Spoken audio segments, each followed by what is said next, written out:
crespelle, Crepes filled with pastry cream and citrus caramel. Un dolce che This prevede dessert tre needs three preparazioni. different La prima, preparations. devo fare delle First, crespelle, I make quindi the queste crepes with frittatine milk, a base di eggs, and latte, flour. uova e farina. La seconda, The second nella step crema is the pastry pasticcera. cream. La terza, The in third questa salsa, is the questo sauce caramello made di of agrume, caramelized che citrus legherà juice, tutti e which due gli combines ingredienti, sugar quindi with questa the riduzione juice. fatta con zucchero e succo di agrumi. È un dolce It's a hot caldo, dessert, un dolce harmonious and armonico, complex. un dolce complesso, però dividendo le Preparing singole it a day preparazioni ahead, anche il I can giorno serve it prima, hot at the riesco a last minute servirlo without in great maniera difficulty. espressa senza grosse difficoltà. Proviamoci So let's get insieme. started.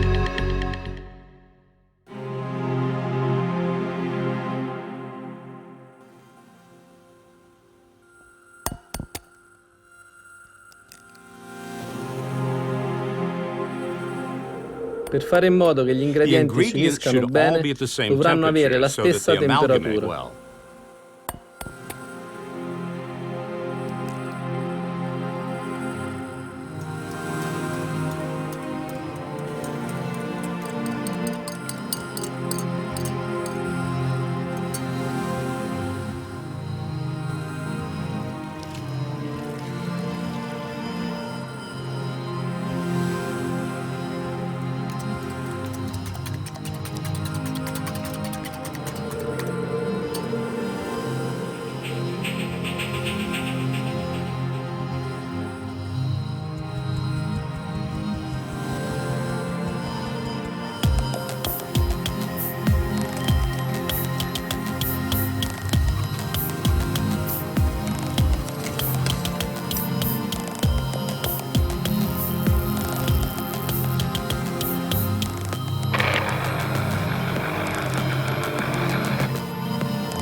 Unendo tutti gli ingredienti, After mixing prepariamo all la the salsa ingredients che ci together, servirà per we'll il prepare the caramello. caramel.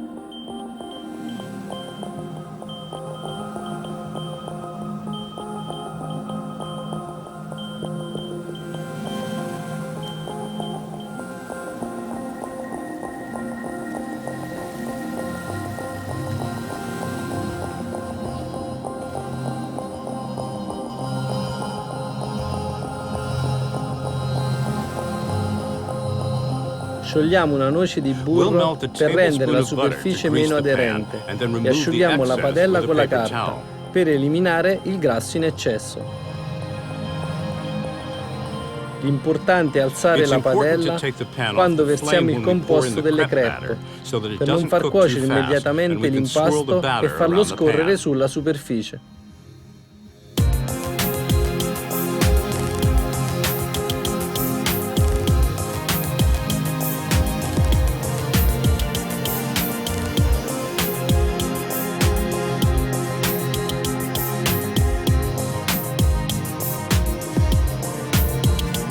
Utilizziamo per ungere di nuovo la padella la carta con cui abbiamo tolto il burro in eccesso.